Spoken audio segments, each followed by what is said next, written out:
What do you think about Alice Miller and her thesis that most psychological diseases and aberrant behavior are the result of some kind of childhood trauma?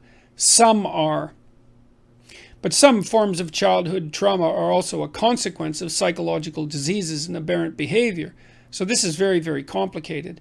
I'm more on the existentialist front with regards to these sorts of theories. So Alice Miller's thesis is basically Freud's thesis.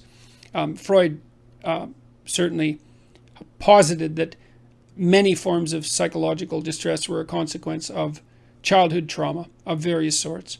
I think the existentialist take on that is more accurate, which is that life in and of itself is sufficiently harsh and full of betrayal and other forms of malevolence to cause any number of psychological diseases and produce any amount of aberrant behavior. So I don't think it has to be, it's not as if we all had childhoods without trauma that we would have grown up to be perfect adults.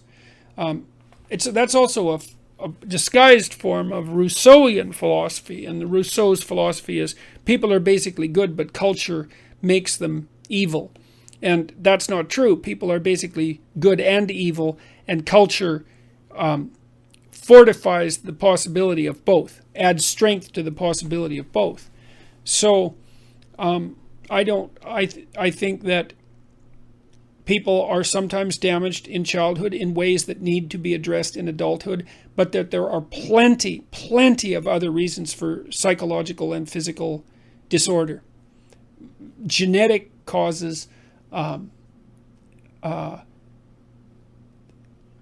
causes related to all sorts of physical diseases.